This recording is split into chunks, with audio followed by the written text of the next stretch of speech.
famous speaker from Korea. Our 목사님 introduce 목사님 박현주.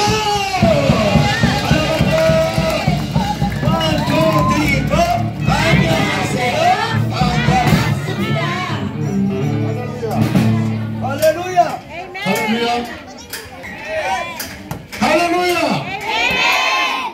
Magandang gabi po. Yeah. People come and join us together. And I want, now this time, we have to give to my burial and glory to the God. And my representative to myself, I'm Pastor John. And our expectation tonight, and we will have much more grace by the Holy Spirit. And that was to go to us. Hallelujah! Ayan, so palakpakan muna natin si Lord sa buhay ng ating speaker. At sabi niya, siya yung ating speaker ngayon. At by the grace of God, kakausapin tayo ni Lord sa pamamagitan niya. So hindi talaga siya, kundi ang salita ng Panginoon. Amen ba? Today, preaching about Jesus is a set you free. Jesus is set you free. Okay, so si Jesus ay let me pray.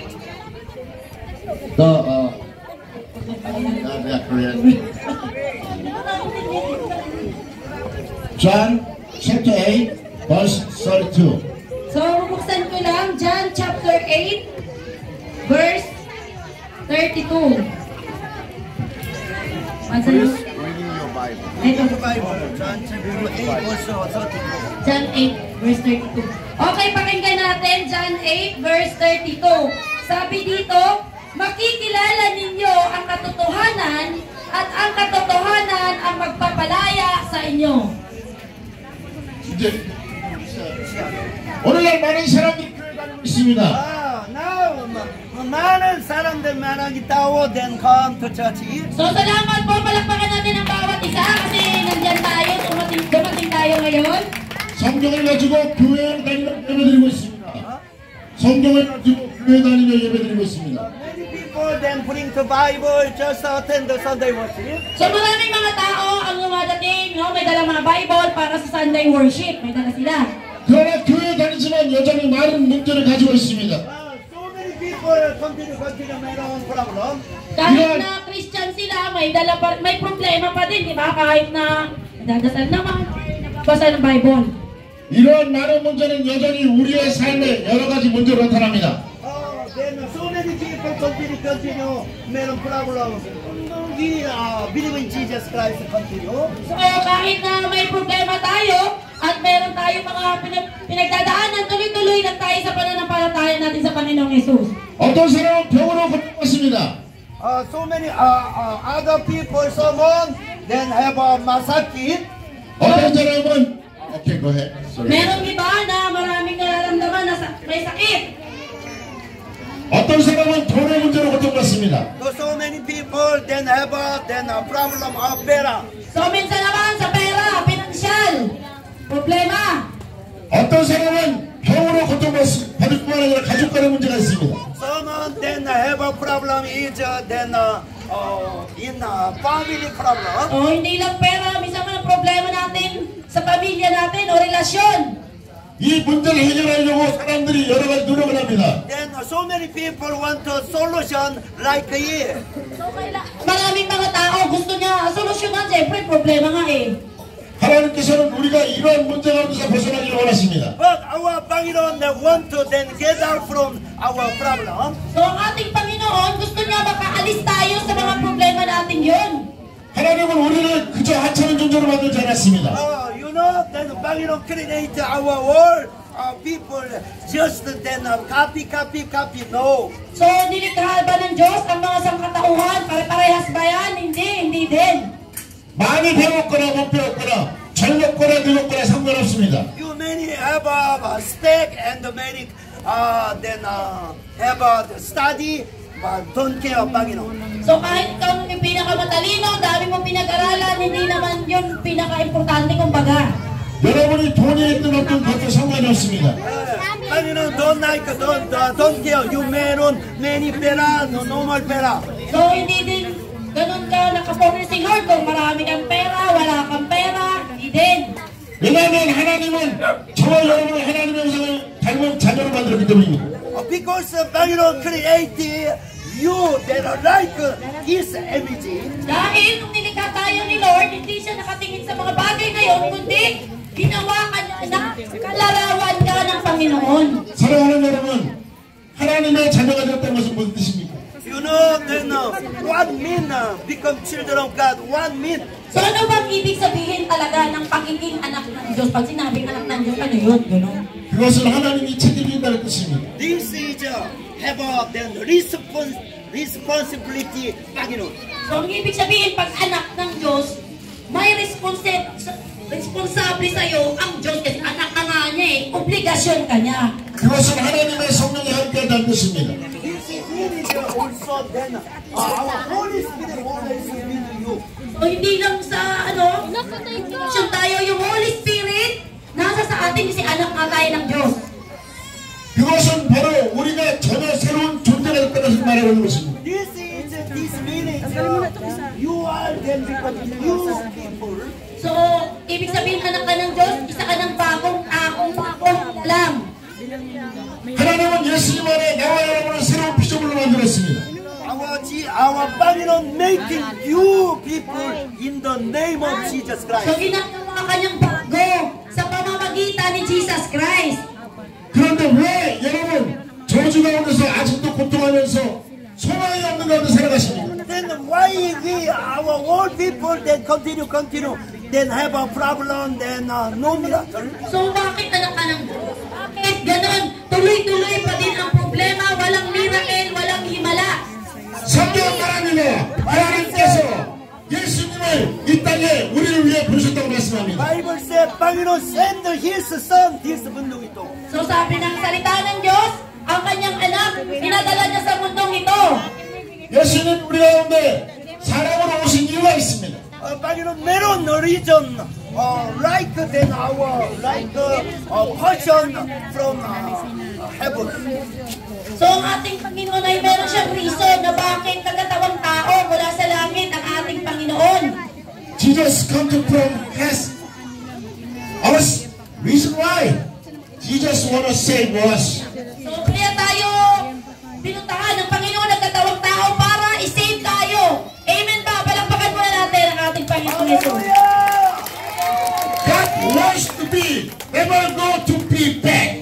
Yan, so lahat ayaw ng Diyos na mapahamak tayo at maparusahan. Because Bible says we are brand new creation in the God. Dahil sabi ng salita ng Diyos, tayo ay mga bagong nilalang ng Diyos. So anytime you don't doubt, God is with you. So nasa sa atin ang Espiritu ng Diyos, kaya tayo ay mga anak ng Panginoon. Amen? Amen. God is protecting you. So si Lord ay naghihimala sa atin. No more every sin and curse you don't touch. So Never again. wala na sa atin ang sumpa, wala na sa atin ang mga sinasabi nating mga malas. Kung nasa sa atin na ang Espiritu ng Diyos, tama ba? Amen. And now I request of you. Requirement of you. Request. Oo. Gusto niya may request siya sa atin. You must be Jesus. So kailangan manampalataya tayo sa Panginoong Jesus. Jesus is not man. So si Lord ay nagkatawang tao. Jesus is the Son of God.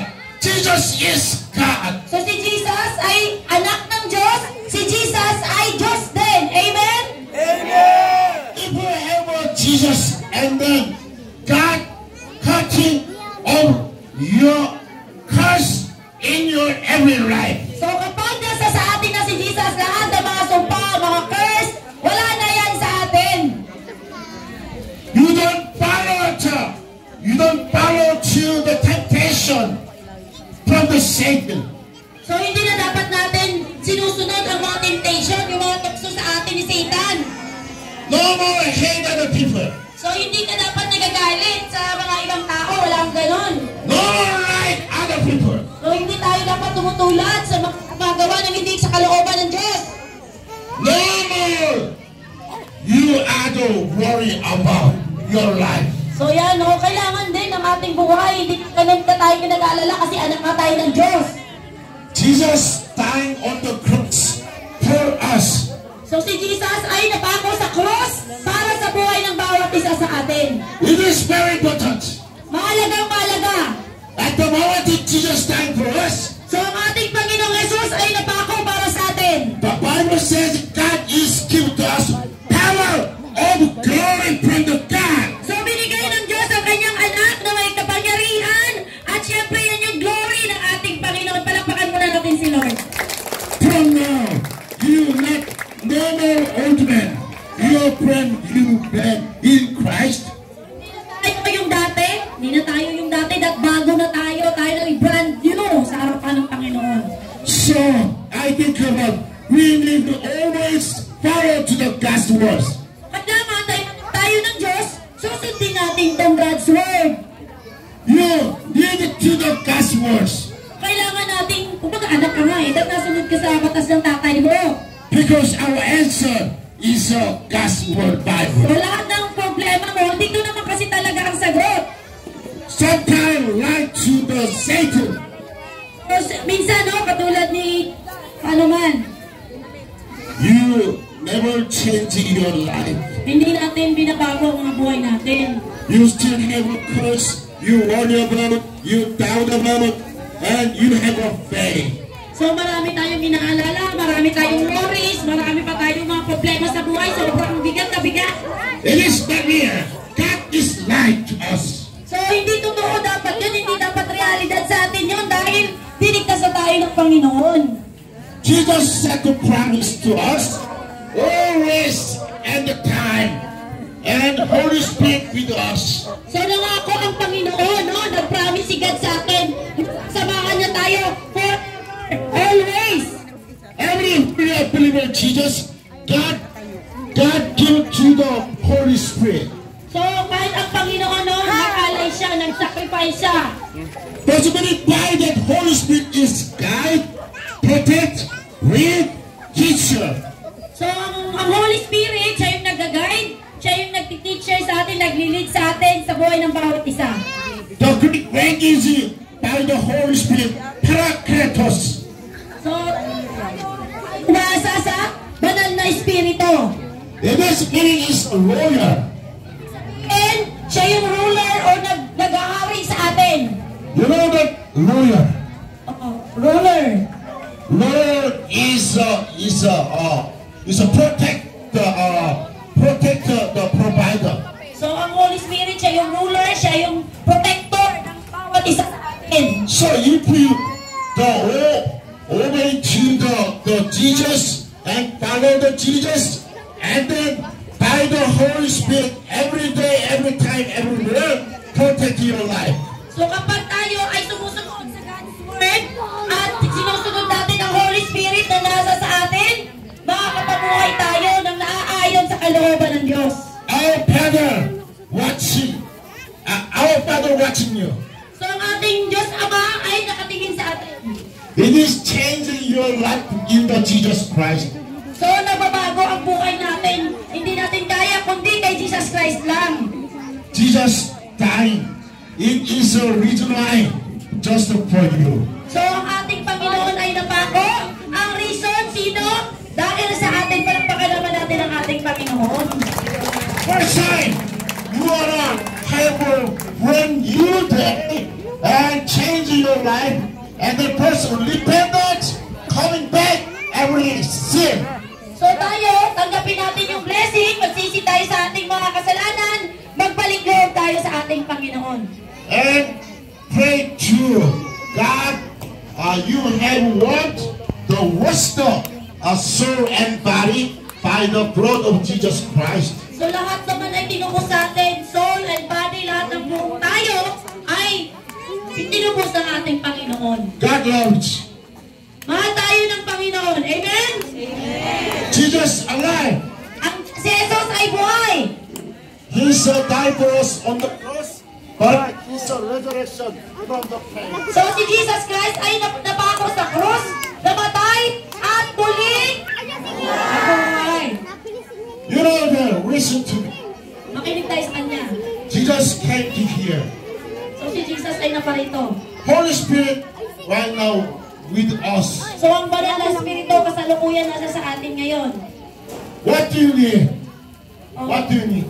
Ano kailangan natin? What do you want? What do you want? What do you need? Ano kailangan mo? Everything you need want, and then you pray. Kung ano kailangan mo, pag-pray. First, you need to repent and to pray. Yan. Una, dapat magsisi ka din sa kasalanan mo. Request ka ng request. Dami mo naman hindi ka looban ng Diyos. Amen?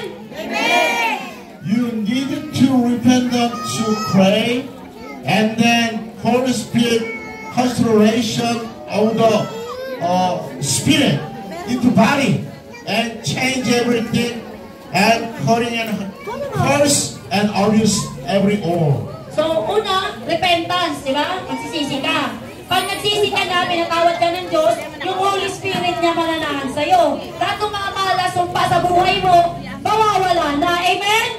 Amen! Hallelujah, everyone. Ayan. Jesus is real. Jesus is not lying. So si Jesus ay buhay. Hindi siya kwento-kwento lang. And we have a faith is real. So haharap tayo sa Diyos. Kailangan ng pananampalataya. Not leprosy. Not replica. Okay. Just the origin. We have faith. It is origin. Okay. So kung ano yung mga faith natin, kailangan na original. Ganon.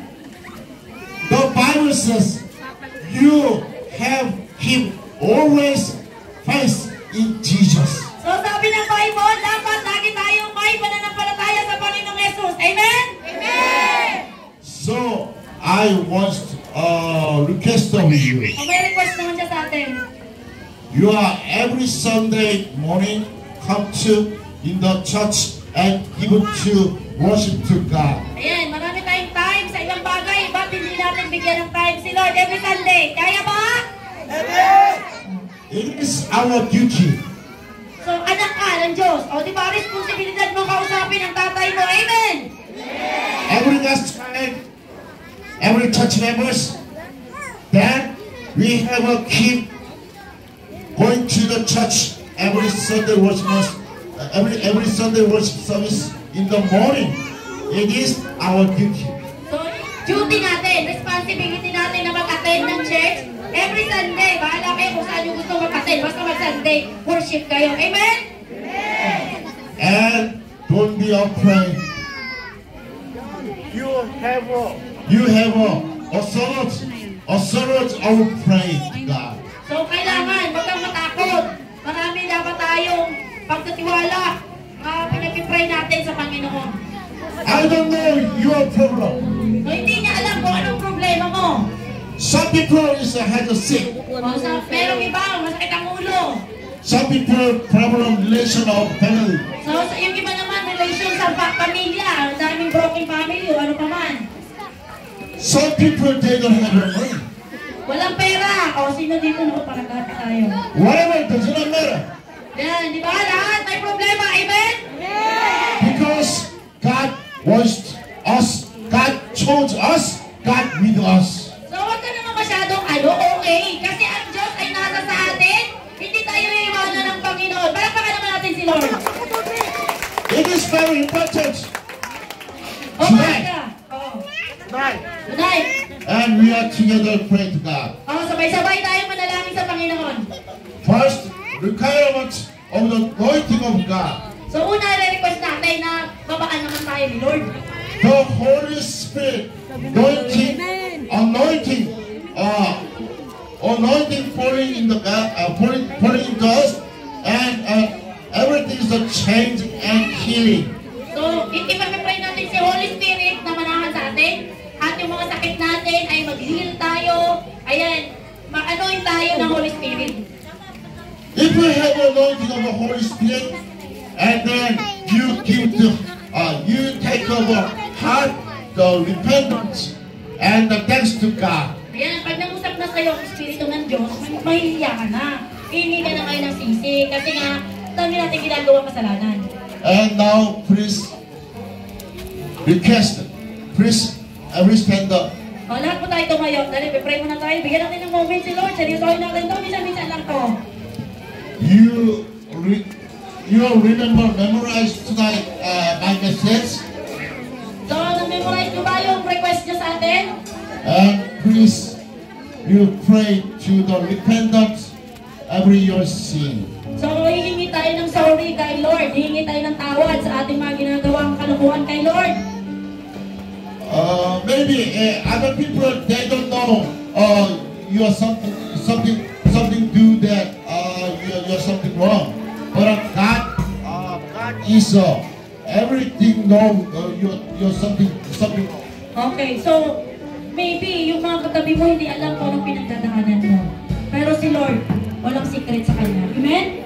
And so, first, you have a key, and you take the grace of the blood in Jesus Christ. So panghawakan natin ngayon ang salita ng Diyos. Lumapit tayo sa presensya ng Diyos at kausapin natin siya. And request, you want anointing of the Holy Spirit, your body and soul and spirit. Makiusap tayo na, Lord, pansinin mo ko, Lord. Bigyan mo ko ng chance.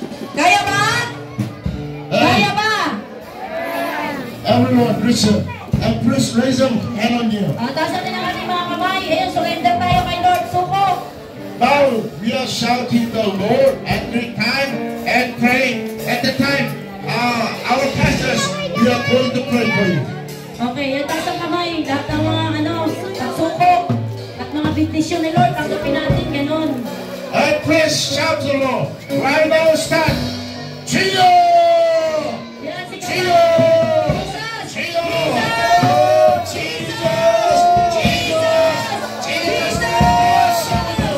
Close upon your eyes.